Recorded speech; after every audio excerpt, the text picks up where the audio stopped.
오늘은 행복의 언어라는 제목을 가지고 함께 은혜를 나누기를 원합니다.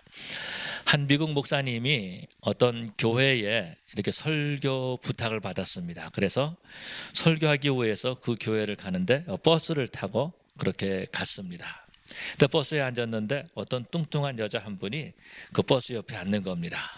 근데 그것까지는 좋았는데 그 여자를 뒤로 줄줄이 5명의 아이들이 그 뚱뚱한 여자 엄마죠. 엄마 옆에 이렇게 앉는 겁니다. 그러다 보니까 이 뚱뚱한 여자가 가끔씩 애들이 하나 앉을 때마다 엉덩이로 목사님을 툭툭 미는 겁니다. 그러다 보니까 목사님이 이제 거의 버스 끝에 앉아가지고 떨어질 정도까지 된 거예요. 굉장히 마음에 그 부담이 됐습니다. 굉장히 마음에 이렇게 불평하는 그런 마음이 이렇게 생긴 거예요. 자기가 앉았을 때는 혼자밖에 없었는데 이 뚱뚱한 여자가 앉아가지고 더더구나 5명의 아이를 데리고 앉은 것이 굉장히 마음에 불편했습니다. 근데 목사님이 생각할 때에 그날 그 교회 가서 설교할 제목이 뭐냐면은 항상 기뻐하라 라는 그런 설교 제목이었습니다. 그래서 속으로 생각했어요. 하나님, 이런 상황에서도 기뻐해야 됩니까? 라고 하면서 그 마음을 생각하고 있을 때에 갑자기 한 아이디어가 떠올랐습니다. 그래서 하나님 앞에 기도했다라는 거예요. 뭐라고 기도했냐면, 하나님, 내 옆에 앉은 여자가 내 아내가 아니어서 참 감사합니다 라고 이렇게 하나님 앞에 기도했다라는 것입니다. 여러분, 우리는 상황에 따라서 감사하고 불평할 때가 있어요. 그런데 감사와 불평은 어디서 나오냐면은 그 상황을, 사건을 우리가 어떤 눈으로 바라보느냐에 따라서 감사할 수도 있고 불평할 수도 있다라는 것입니다. 우리 성도들은 그 상황을 볼 때 항상 감사하는 행복의 언어를 사용함으로 말미암아서 정말 우리 인생을 행복한 인생, 행복한 신앙생활하는 그런 우리 성도들이 되어야 될 줄로 믿습니다. 오늘 성경에서 보니까 골로새 교회 성도들에게 사도 바울이 편지를 쓰고 있는 거죠. 편지를 쓰면서 했던 말이 어떤 것이냐면 감사하라 라고 그렇게 말하는 그런 모습을 보게 됩니다. 그렇게 감사하라고 말하고 있는 사도 바울은 사실 옥중에 갇혀 있는 그런 모습이었죠. 그럼에도 불구하고 이 골로새 교회 성도들에게 감사하라 이렇게 말하는 겁니다. 왜냐하면 사실은 이 골로새 교회 안에 이단들이 들어왔던 거죠. 이단들 때문에 교회에 어려움이 생기게 됐다라는 것입니다. 이단들은 들어와서 하는 일이 어떤 거죠? 말씀에 대해서 의심을 품게 한다라는 거죠. 말씀에 대해서 의심을 품게 할 뿐만 아니라 말씀을 전하는 사람에 대해서 불평 불만을 갖기 시작한다라는 겁니다. 그리고 교회에 대해서 불평 불만을 갖게 하는 거죠. 그렇게 함으로 말미암아서 그 교회를 분열할 뿐만 아니라 교회를 이렇게 분열시키는 일을 하게 할 뿐만 아니라 그 영혼마저 죽게 하는 그런 모습들을 바로 이단들이 하고 있는 것을 볼 수 있습니다. 그래서 이 골로새 교회도 보면은요, 그곳에 유대주의자들이 들어왔습니다. 유대주의자들이 들어와가지고 너희들이 믿음으로만 구원받는 것이 아니다. 예수를 믿는 것 그거 가능하지만은 그러나 할례도 행해야 된다. 이렇게 그들은 말했다라는 거죠. 구원을 얻는데 예수님 믿음으로 말미암아 구원받지만 할례도 행해야 된다라고 말하는 거, 율법을 지켜야 된다라고 말했을 때에 골로새 교회 성도들은 의심하기 시작한 겁니다. 분명히 믿음으로 구원받는다 그랬는데, 그래서 예수님께서 우리를 위해서 죽으신 것을 내가 믿었는데 내가 이제 또 할례를 행해야 되는가? 도대체 구원이 뭔가? 라는 생각을 갖기 시작했다라는 것입니다. 그러면은 믿음으로 구원받았다 그랬는데 그러면은 할례를 행해야지만이 또 구원받겠다라고 말하는데, 그러면은 나와 함께 예배드리는 사람들 중에서 저 사람도 할례를 받았을까? 저 사람도 할례를 받았을까? 라는 그런 생각을 갖게 한다라는 것입니다. 그러면서 사람들을 분열시키는 그런 일을 하게 했다라는 거죠. 그것뿐만 아니라 나스틱주의자들이 들어왔다라는 거죠. 나스틱주의자들이 들어와가지고 말하기를 예수님은 하나님이 아니다, 사람이다라는 겁니다. 단지 우리보다도 착하고 좋은 사람일 뿐이다 라고 그렇게 말하는 것입니다. 그것뿐만 아니라 내가 아주 신령한 그런 지식을 가지고 있다라고 하면서 강단에서 전해지는 말이 아니라 그 강단 밑에서 또 다른 그런 그 말씀을 증거하기 시작했다라는 것입니다. 그러면서 사람들의 마음을 분열시키기 시작한 거예요. 말씀으로부터 떠나게 하기 시작했다라는 것입니다. 그런 것뿐만이 아니죠. 동방의 신비주의자들이 바로 이 골로새 교회에 들어오기 시작했다라는 겁니다. 그러면서 골로새 교회 성도들이 분열하기 시작하고 나눠지기 시작하고 말씀으로부터 떠나기 시작하고 어떤 성도들은요 그 믿음에서 떠나는 그런 일들이 생기기 시작했다라는 거죠. 바로 그러한 때에 사도 바울이 골로새 교회 성도들에게 편지를 쓰는 것입니다. 그러면서 하는 말이 어떤 것이면은 감사하라라고 말하는 거죠. 감사할 때에 그 모든 교회가 회복될 수 있다라는 것입니다. 여러분, 오늘날도 보면은요, 교회에 힘든 일들이 많이 있어요. 어려운 일들이 많이 있어요. 많은 사람들이 교회를 분열시키고 뿐만 아니라 신앙생활하지 못하게 불평과 불만을 이렇게 심는 그런 사람들이 있다라는 것입니다. 그렇지만은 여러분, 교회에 감사가 넘칠 때에 그 모든 문제는 해결되는 줄로 믿습니다. 바로 이 감사하는 것이 어떤 것입니까? 어떤 환경에 따라 감사하는 것이 아니라 정말 하나님의 은혜를 생각하면서 하나님께서 우리에게 허락하신 놀라운 그 하나님의 말씀을 받으면서 그러면서 하나님 앞에 감사한다라는 것입니다. 그런데 이 사람들이 감사를 잃어버리는 것은 왜 잃어버리냐면은 바로 이런 거예요. 내가 노력한 만큼 무언가 얻을 수 있다라고 생각한다라는 것입니다. 내가 노력한 것만큼 얻을 수 있다라고 생각하는데 노력한 것만큼 얻지 못하면은 거기에서 불평하기 시작한다라는 거죠. 거기에서 원망하기 시작한다라는 것입니다. 거기에서 불평하고 원망할 뿐만 아니라 다른 사람들에 대해서 그렇게 말한다라는 것입니다. 누구 때문에 그렇다고, 누구 때문에 이런 일이 생겼다라고 그렇게 말하기 시작한다라는 거죠. 왜 그래요? 내가 노력한 만큼 얻지 못하기 때문에 원망한다라는 거예요. 그런데 여러분, 우리가 노력한 것만큼 모든 것을 얻는 것이 아니다라는 거죠. 만약에 내가 물에 빠졌는데 내가 수영을 하지 못한 거예요. 그런데 물에 빠져가지고 수영을 못하면서 내가 살아나기 위해서 계속해서 몸을 허우적거리고 있다 그래 봐요. 그런데 누군가가 나를 구해줬습니다. 그 물에서 건져줬어요. 허우적거리는 모습을 보고 나를 건져줬다라는 거예요. 그런데 우리는 무슨 생각을 하냐면 이렇게 말한다라는 거죠. 왜 나를 건져줬냐고. 내가 지금 수영을 해가지고 계속 나오려고 하고 있었는데 무엇 때문에 나를 건져줬냐고 이렇게 말한다라는 것입니다.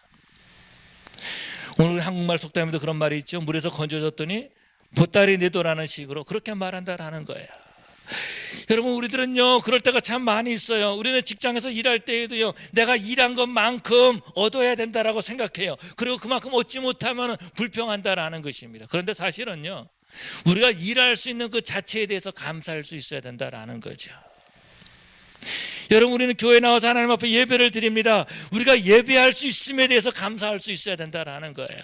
우리가 하나님 앞에 나와 기도할 수 있습니다. 기도할 수 있는 그 자체에 대해서 우리는 감사할 수 있어야 된다고요. 그런데 우리들은 무슨 생각을 갖냐면은 예배하는 것이 불평스러울 때가 있어요. 원망스러울 때가 있다라는 거예요. 내가 꼭 교회 가야 되나?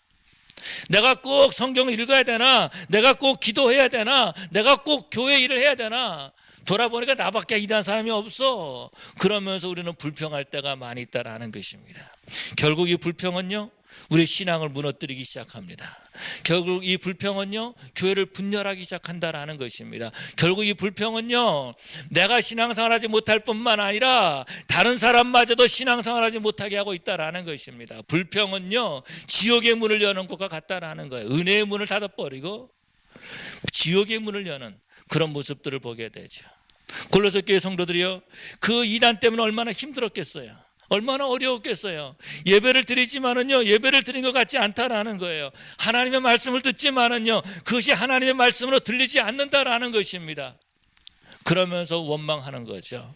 그러면서 불평하는 거죠. 그러다 보니까 어떻게 됩니까? 예배가 형식이 되고 만다라는 거예요. 찬양이 하나님을 높이는 찬양이 아니라 노래가 돼버리고 말았다라는 것입니다. 하나님 앞에서 기도하는 것이 아니라 사람들 앞에서 기도하는 것이 되고 말았다라는 것입니다. 교회에 나오는 것이 하나님 앞에 나오는 것이 아니라 사람 앞에 나오는 일이 되고 말았다라는 것입니다. 신앙생활을 하는데 신앙생활 아니라 껍데기만 종교생활을 하고 있었다라는 거죠. 여러분, 이것이 얼마나 불행한 인생입니까? 하나님 앞에 예배하러 나왔지만은 하나님을 만나고자 하는 그런 마음이 없는 거예요. 하나님의 말씀을 듣지만은 말씀을 듣고 은혜 받으려고 하는 그런 마음이 없다라는 것입니다. 여러분, 이것처럼 불쌍하고 이것처럼 안 된 사람이 어디 있겠습니까? 그러나 여러분, 우리 하나님께서는요 하나님의 백성들이 행복한 신앙생활하기를 원하시는 줄로 믿습니다. 우리가 이 땅에 살 때 행복한 삶을 살기를 원하는 거예요. 어떻게 하면 골로새 교회 성도들이 행복한 신앙생활을 하게 할 수 있을까? 그래서 우리 하나님께서 사도 바울을 통해 가지고 그 감옥에 있는 사도 바울을 통해서 말하는 거예요. 너희는 감사하라는 거죠. 감사하라는 거예요. 감사하게 될 때에 행복해질 수 있다라는 것입니다. 감사하게 될 때에 평안을 갖게 될 수 있다라는 것입니다. 그 가슴 속에서 마음속에 요동치는 것들이 감사함으로 그것들이 잠잠하게 된다라는 거죠. 그래서 사도 바울을 통해서 감사하라 라고 이렇게 말씀하시는 그런 모습을 볼 수 있습니다. 오늘 본문에서 보니까 이렇게 말씀하고 있어요. 15절에 보니까 그리스도의 평강이 너희 마음을 주장하게 하라. 너희는 평강을 위하여 한 몸으로 부르심을 받았나니 너희는 또한 감사하는 자가 되라. 한 몸으로 부르심을 받았다는 말은 무슨 말입니까? 교회의 부르심을 받았다라는 것입니다. 그래서 교회로 예수님의 한 몸이 되었다라고 말씀해 주고 있는 거예요. 그렇기 때문에 감사하라라고 말씀하고 있는 거죠. 16절에서 뭐라고 말씀하고 있습니까? 그리스도의 말씀이 너희 속에 풍성히 거하여 너희 모든 지혜로 피차 가르치며 권면하고 시와 찬송과 신령한 노래를 부르며 감사하는 마음으로 하나님을 찬양하고, 감사하는 마음으로 하나님을 찬양하라라고 말씀해 주고 있는 거죠. 또 무엇을 하든지 말에나 일에나 다 주 예수 이름으로 하고 그를 힘입어 하나님께 감사하라라고 말씀하고 있다라는 것입니다. 여러분, 감사하게 될 때에 무너졌던 가정이 회복되는 것이고, 감사하게 될 때에 분열되었던 교회가 하나가 되는 것이고, 감사하게 될 때에 잃어버렸던 건강도 회복하게 되는 줄로 믿습니다.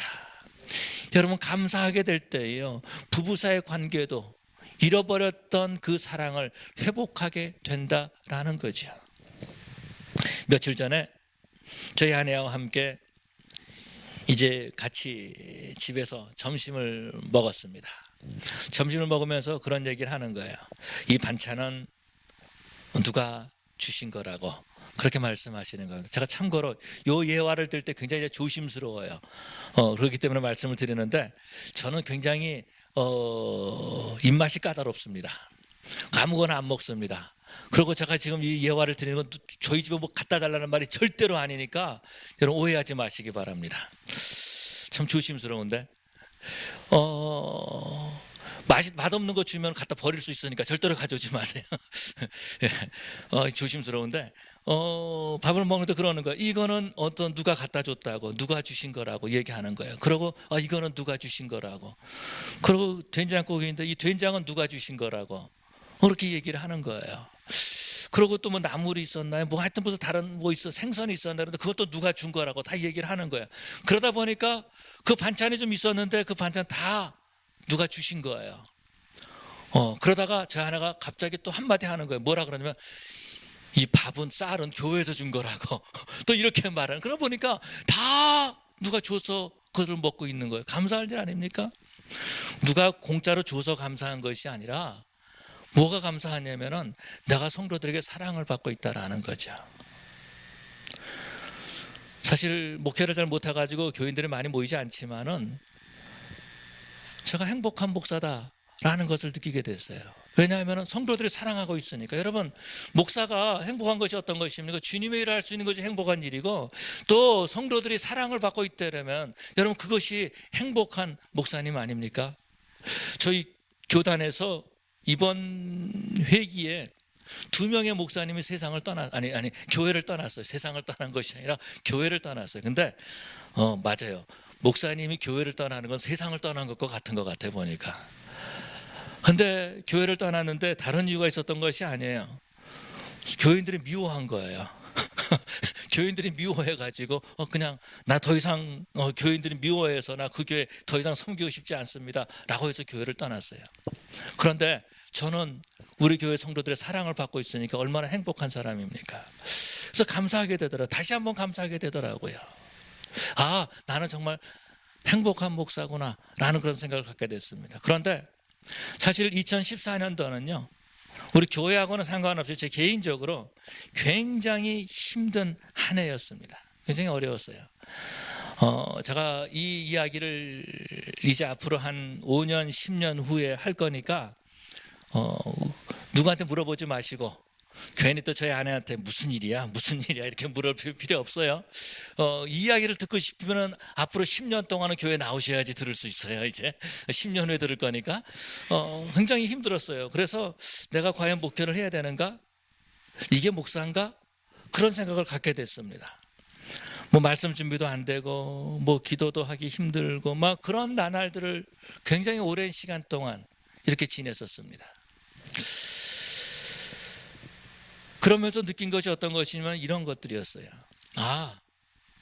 내가 설교할 때에 설교를 들어줄 수 있는 성도들이 있어서 참 감사하다라는 생각을 가졌어요. 뿐만 아니라 내가 우리 성도들을 사랑하는 마음으로 성도들을 위해서 기도하면서 말씀을 준비하고 또 성경을 읽고 하는 것이 정말 이것이 감사한 일이구나 라는 것을 깨닫게 됐어요. 뭐 성도들이 많이 있든 없든 건 상관없이, 교회가 얼마만큼 부흥되느냐 그것과 상관없이 하나님의 말씀을 내가 전할 수 있다라는 목사라는 것이 얼마나 감사한 일인지 몰랐어요. 그러고 난 다음에 느낀 것이 바로 나는 행복한 목사구나 라는 것을 깨닫게 됐습니다. 여러분, 우리 하나님께서는요, 우리가 행복한 신앙생활을 하기를 원하시고 저와 여러분들이 행복한 삶을 살기를, 누리기를 원하고 계시는 줄로 믿습니다. 여러분, 그렇다면 우리가 어떻게 하면 행복한 삶을 살 수 있을까? 첫 번째로 우리는요, 하나님 앞에 감사해야 되는데 어떻게 감사해야 되냐면은 정기적으로 감사해야 되는 거예요. 규칙적으로 감사해야 된다라는 것입니다. 안호는 이런 말을 했습니다. 감사는 심장이 규칙적으로 뛰는 것처럼 그렇게 감사해야 된다라고 말해주고 있어요. 감사는 어떻게 하는 것이냐? 누가 나한테 선물 줄 때만 감사하는 것이 아니라 규칙적으로 감사하는 것이다라는 겁니다. 우리가 인생을 살아갈 때에 힘든 일을 겪을 때에 우리는 그런 얘기를 합니다. 우리 인생이 사막과 같다라고 말해요. 왜냐하면 사막을 걷는 것은 굉장히 힘든 일이기 때문에, 사막을 걷는 것은요 목마른 일이기 때문에, 사막을 가는 길은 정말로 어려운 일이기 때문에 우리가 인생을 살아가는 길을 힘들고 어려울 때에 사막을 가는 것 같다 그렇게 말합니다. 그런데 정말 그 사람들 가운데서 정말로 이 사막을 가는 그런 사람들이 있습니다. 이 사막을 가는 사람들이 있는데 이 사막을 갈 때에 수분이 없어가지고 그래서 건조해서 이게 죽는 사람이 있다라는 거예요. 그런데 그 사람들을 보면 뭘 볼 수 있냐면은 많은 사람들이 물이 없어서 죽는데 이 물통에 물이 남아있더라는 겁니다. 죽은 사람들 보니까. 근데 왜 죽었을까? 의문이 생기는 거예요. 여러분, 이 사람들이 왜 죽었는지 아세요? 사막에서 물이 없어서 목말라서 죽었는데 물통에 물이 있더라는 것입니다. 죽은 다음에 누가 물을 넣어줬을까요? 아니요. 왜냐하면 사막이 굉장히 덥지 않습니까? 더운데 건조하다라는 겁니다. 그래서 몸에서 땀이 나는데요, 이 땀이 나자마자 다 증발해 버린다라는 거예요. 그래서 본인이 땀을 흘리고 있다는 것을 알지 못하는 거예요. 땀을 흘리고 있지는 알지 못하기 때문에 내가 수분이 필요한지 알지 못한다라는 거죠. 목마르니까 이 사막의 길을 가야 되는데 이 물을 아껴야 된다라는 그 생각 하나 가지고 그 물을 먹지 못하고 있다라는 거예요. 그러다가 그만 죽어버리고 만다라는 것입니다. 그래서 이 사막을 여행할 때 어떻게 여행을 하냐면요, 이렇게 한다 그래요.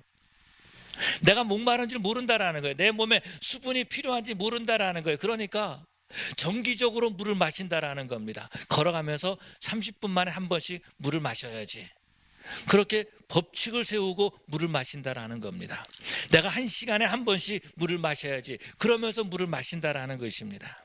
만약에 그것을 잘 할 줄 모르면, 시계가 없으면 어떻게 하냐면은, 옛날 사람들은 내가 1000발자국을 걸어간 다음에 물을 마셔야지, 내가 2000발자국을 걸은 다음에 물을 마셔야지, 그러면서 그렇게 정했다라는 것입니다. 그래서 1000발자국 걸을 때마다 물을 한 모금씩 마시고, 또 1000발자국 간 다음에 또 물을 마시고, 그렇게 해서 그 사막을 다 지나갔다라는 것입니다.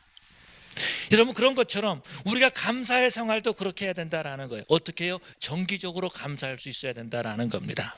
다음 주일날 우리가 추수감사 주일 예배를 드리는데, 감사는 추수감사절 때 1년에 한 번씩 하는 거다, 그런 정기적인 것이 아니라 정말로 우리가 신앙생활을 하면서 내 영적인 목마름을 채우기 위해서 우리는 하나님 앞에 감사할 수 있어야 된다라는 거죠.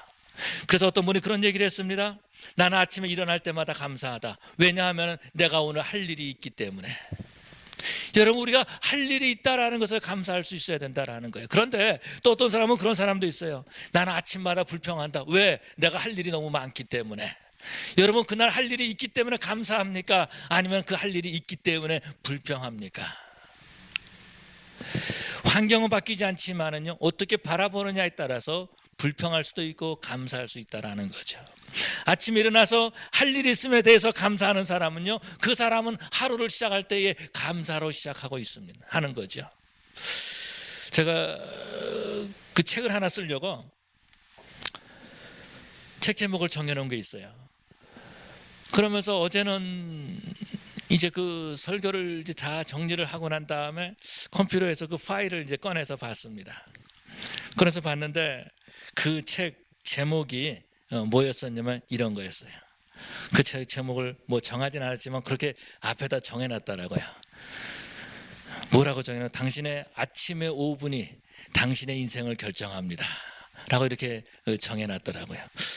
그 내용은 별 볼 일 없는 거예요. 아직 뭐 쓰지는 않았지만 제목은 그렇게 이렇게 생각하고 이렇게 썼어요. 어떤 분들은 그렇게 이야기를 해요. 아침에 칫솔질 할 때마다 감사하다라는 거죠. 그분은 어떤 분이냐면은 이 치아를 이렇게 틀니를 하셨던 분이세요.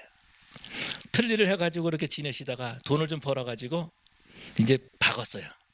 이렇게 박았어요. 그러고 난 다음에 아침에 이빨을 보면서 이 하면서 웃는 거죠. 그러면서 칫솔질 할 때마다 참 감사하다. 여러분, 우리가 이가 있음에 대해서 얼마나 감사하고 있습니까? 저는 목회를 하면서 새벽 기도를 인도하러 나올 때 어떨 때는요, 오늘 좀 쉬고 싶다, 오늘 좀 피곤하다, 그런 생각을 가질 때가 있었어요. 오래전에 그런 생각을 가질 때가 있었어요. 새벽에 별로 나오지도 않는데, 사람들은 별로 나오지도 않는데 꼭 이렇게 말씀 준비하고 이렇게 기도하고 이렇게 해야 되나? 그냥 각자 기도하면 되지, 뭐 이런 생각을 가질 때가 있었어요. 그런데 어느 날 하나님께서 그런 마음을 주시는 거예요. 어떤 마음을 주셨냐면요, 하나님께서 새벽마다 내가 기도하는 것을 들어주고 싶으시다라는 거죠. 내가 기도하는 것을 응답하고 싶으셔가지고 하나님께서 나를 새벽에 기도하게 하신다라는 겁니다. 창피한 말이지만은요, 전 목사님에도 불구하고 새벽에 1시간 기도하지 않았으면은 그날 하루 하나님 앞에 기도하지 않는 하루로 그렇게 마감할 날들이 있었다라는 겁니다. 가끔 그런 생각을 가져요. 오늘 내가 새벽에 기도하지 않았으면은 오늘 하루 종일 정말 아무런 기도 생활 없이 지냈겠구나, 이런 내 자신을 발견할 때가 있다라는 겁니다. 좀 창피한 일이지만은요, 어떨 때는 그런 날도 있어요. 저녁에 이제 그 다음날 새벽 설교를 준비를 합니다. 그러면서 생각이 드는 거예요. 무슨 생각이 드냐면은 오늘 성경 읽은 게 새벽 기도 설교할 때 성경 읽은 게 전부였구나. 그리고 오늘 저녁에 내가 이제 말씀 준비하기 위해서 또 성경을 읽는구나. 얼마나 비참한지 몰라요. 얼마나 안타까운지 몰라요. 그러면서 그 새벽에 성경 구절 한 구절 안 읽었다면 어떻게 됐을까? 내가 오늘 밤에 설교를 준비하지 않아서 이 성경을 읽지 않으면 어떻게 됐을까? 하루 종일 말씀 없이 지내는 그런 하루가 되지 않았을까? 그런 생각이 드는 거예요. 그래서 하나님 앞에 예배할 수 있다는 것은 얼마나 감사한 일입니까? 여러분, 하나님 앞에 나와서 말씀을 듣고 기도할 수 있다는 것이 얼마나 감사한 일입니까? 새벽에 나와서 하나님 앞에 엎드려 기도할 수 있는 것, 이것 얼마나 감사한 일입니까? 하나님께서 우리에게요, 이처럼 정기적으로 규칙적으로 감사할 수 있도록 하셨다라는 것입니다. 그런데 우리는 의도적으로 그 시간을 멀리할 때가 있다라는 거죠. 그 시간을 의도적으로 모른 척할 때가 있다라는 거예요. 주님, 나는 이 침대가 너무나 사랑스럽습니다. 그러면서 새벽에 계속 누워있는 분들도 꽤 많이 있는 것 같아요. 그런데 하나님께서 오늘 내 기도를 응답하기 위해서 나를 깨우셨구나라고 하면 교회 뛰어나올 수밖에 없는 거죠. 여러분, 우리는 하나님 앞에 감사할 때 정기적으로 감사할 수 있어야 되는 거예요. 규칙적으로 감사할 수 있어야 된다라는 것입니다. 여러분, 우리가 규칙적으로 감사하게 될 때에, 이 감사하게 될 때에 바로 행복의 문이 열리게 되는 줄로 믿습니다. 그러나 여러분, 우리가 불평하게 되면은요, 불행의 문이 열린다라는 거죠. 우리가 규칙적으로 행복의 문을 열게 될 때에 우리의 기도 생활이 살아나는 것이고 우리 예배가 살아나는 것이고 우리 신앙생활이 행복한 신앙생활을 하게 될 줄로 믿습니다. 뿐만 아니라 이 감사는 우리가 어떻게 해야 되느냐? 이 감사를 할 때에 우리는 감사를 표현해야 되는데 물질로 표현하는 것이 아니라 하나님께 마음으로 우리의 감사를 표현할 수 있어야 된다라는 거죠. 이 골로새를 기록했던 사도 바울이 지금 이 골로새를 기록할 때에도 감옥에 있었지만 그 전에 복음을 증거하다가 감옥에 갇혔습니다. 바울과 실라와 함께 감옥에 갇혔어요. 여러분, 복음을 증거하다가 감옥에 갇혔으면 이것이 감사할 일입니까? 불평할 일입니까? 내 생각에는 불평할 일 같아요. 하나님, 이게 뭡니까? 나에게 복음을 전하라는 말입니까? 전하지 말라는 말입니까? 도대체 나를 왜 감옥에 갇히게 합니까? 성경에서 말하기를 그날 엄청나게 두들겨 맞았어요. 그러고 옥에 갇혔다라고 말해주고 있어요. 하나님, 내가 복음 전하는 것이 그렇게 마음 아픕니까? 그렇게 싫습니까? 그러면 나 복음이 이제 안전하겠습니다. 이렇게 말할 수 있을 것 아닙니까? 그런데 그날 밤에 바울과 실라는 그 감옥에서 하나님을 찬양했습니다. 하나님을 찬양했어요. 그랬더니 성경은 뭘 말씀해주고 있습니까? 옥문이 열렸다라고 말해주고 있습니다. 그리고 그 옥의 간수장을 복음을 증거하고 그 가정에게 세례를 주는 그런 모습을 볼 수 있습니다. 여러분, 우리가 감사하게 될 때에 닫혔던 문이 열리게 되는 줄로 믿습니다. 여러분, 감사하는 사람들의 특징을 보면 뭐가 있냐면요, 관계가 좋아요. 관계가. 그래서 부모님께 감사하는 자녀들을 보면 부모님과의 관계가 좋습니다. 여러분, 우리는 부모님께 얼마나 감사하고 지내나요? 어머니 왜 나를 낳으셨나요? 이러면서 원망하고 있습니까? 아니면 어머니 나를 낳아주신 것을 감사합니다 라고 그렇게 지내고 있습니까? 그 부모님이 나를 키워준 것에 대해서 감사할 수 있어야 된다는 거죠. 지난 금요일 날 박지범 목사님 오셔가지고 말씀을 전하셨습니다. 그 어머니가 목사님 사모님이시고 선교사로 사역을 하셨던 분이세요. 아버님도 그러고 금요일 날 말씀을 드리셨겠지만, 그리고 20년 교통사고가 미국서 나가지고 20년 동안 반신불수로 지내셨어요. 그 20년 동안 그 어머니를 돌본 거예요. 돌보는데 사역을 또 해야 되잖아요. 남미에서 사역을 하고 있는데 그 형은 박지웅 목사인데 두 분이서 왔다 갔다 하면서 브라질과 미국을 왔다 갔다 하면서 그렇게 어머니를 돌봤어요. 3년 동안은 형이 돌보고, 그러고 또 3년이 지난 다음에는 또 동생이 와서 돌보고, 온 가족이 다 온 거예요. 애들까지 다 같이. 그러고 또 브라질로 내려가서 또 사역을 한 거예요. 어머님 돌보기 위해서 그렇게 한 거예요. 그런데 그 목사님이 하는 말이 그거죠.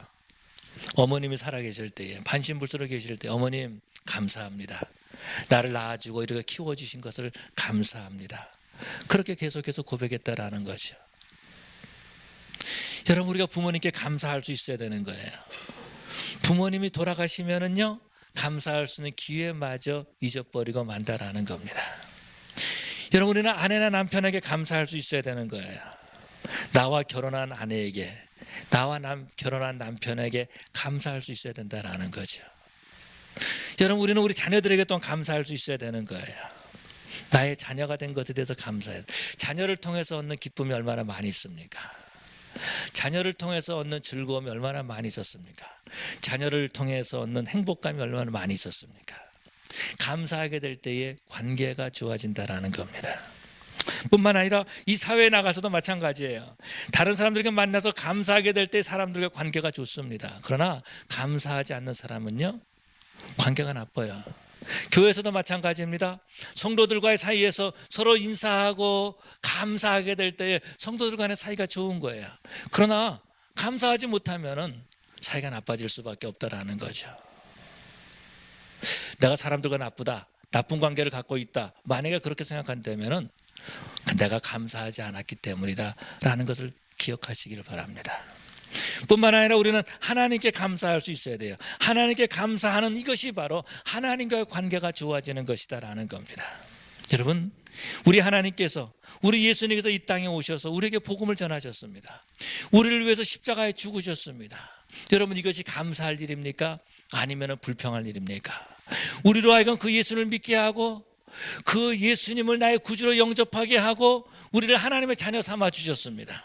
여러분, 이것이 감사할 일입니까? 아니면은 불평할 일입니까? 우리 하나님께서 우리를 구원해 주시고 하나님의 자녀를 삼아 주셨을 뿐만 아니라 예수님에게서 핏값으로 사신 이 베델교회에 저와 여러분들을 불러주셨습니다. 여러분, 이것이 감사할 일입니까? 아니면 불평할 일입니까? 이 베델교회에서 매주일 하나님 앞에 나와서 예배 드릴 수 있는 것, 이것이 감사할 일입니까? 아니면 불평할 일입니까? 우리가 매일 새벽 기도할 수 있는 것, 우리가 하나님 앞에 나와 기도할 수 있는 것, 이것이 감사할 일입니까? 아니면 불평할 일입니까? 이것이 감사할 일이라면 우리는 하나님 앞에 감사를 표현할 줄 알아야 된다는 거예요. 이것이 불평할 일이라면 여러분 마음껏 불평하시기를 바랍니다. 그러나 감사할 일이라면 하나님께 감사하고 하나님을 찬양하고 하나님께 영광 돌리시기를 바랍니다. 감사하게 되면은요, 행복한 삶을 살게 되지만 불평하게 되면은 불행한 인생을 살게 되는 거예요. 내가 지금 불행한 인생을 살고 있다라고 생각하는 분들은 하나님 앞에 감사를 회복하시기를 바랍니다. 다윗은요, 역대상에서 보니까 그 법궤를 이제 예루살렘으로 가지고 옵니다. 법궤를 가지고 온 일 때문에 이 다윗은 얼마나 하나님을 찬양하고 감사했는지 몰라요. 왜? 예루살렘에서 하나님 앞에 예배할 수 있기 때문에 그런 거죠. 이제 하나님을 찬양할 수 있기 때문에 그런 거죠. 그래서 제사장들을 세워가지고 예배하는 자를 만들고 노래하는 자를 만들었죠. 하루 24시간 3교대로 나눠서 하나님을 찬양할 수 있도록 만들었다라는 것입니다. 너무나 감사했던 거예요. 법궤가 예루살렘에 있다, 하나님의 임재 아래 자신이 들어가 있다라는 것입니다. 여러분, 교회 안에 있다라는 무슨 말입니까? 하나님의 임재 아래 우리가 있다라는 말이에요. 여러분, 이것이 감사할 일입니까? 불평할 일입니까? 우리 성도들 정말 감사함으로 행복의 언어를 회복하시기를 바랍니다. 행복의 언어를 회복함으로 말미암아서 행복한 신앙생활, 행복한 가정생활, 행복한 교회생활 할 수 있는 그런 저 여러분 되시기를 간절히 축원합니다. 우리 기도하시겠습니다.